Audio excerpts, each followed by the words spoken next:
The truth, thank you. The truth is, politics is not complicated. What politics is about is trying to understand where we are today, how we got to where we are, and maybe most importantly, where we want to go in the future. Now, you may think that that's a pretty simple proposition. Well, where are we today? What's the problem? We all know where we are. Well, we don't. Where do we want to go in the future? Are we really discussing that? So I want to start off with a proposition, and I'm going to say it over and over again. We are the wealthiest country in the history of the world. There is no excuse why every man, woman, and child in this country is not enjoying a decent standard of living. Period.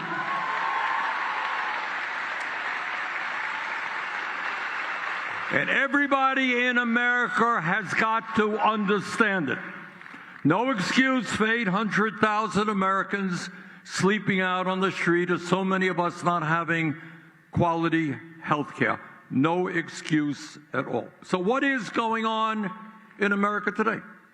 Well, what the media doesn't talk about very often, and what you almost never hear in the halls of Congress, is the reality that today you are living in a nation where a handful of incredibly wealthy people, multi-billionaires, have enormous power and control over our economy, over our media, over our political system, and we are gathered here today to say that is going to change.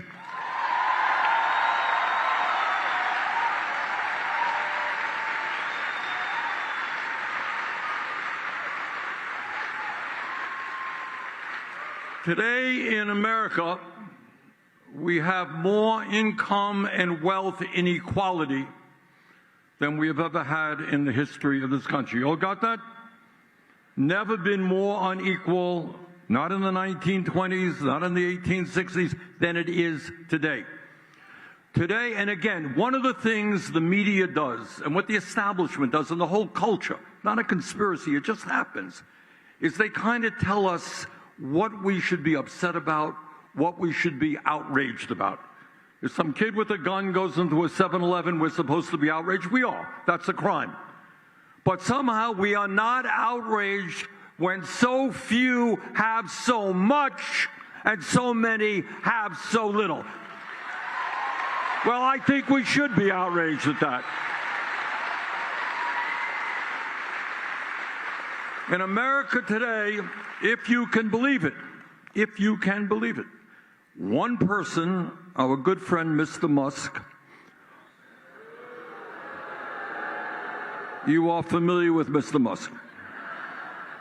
One man owns more wealth than the bottom 52% of American households. You got that? Can you believe that? I mean, it is, to me, now you don't hear that discussed very much, right? I think I'm one of the few people who talk about it. So in the richest country on earth, it doesn't matter how rich we are because of this massive inequality. One guy, more wealth than the bottom 52%, the top 1%, more wealth than the bottom 93%. CEOs today are making 350 times more than the average worker.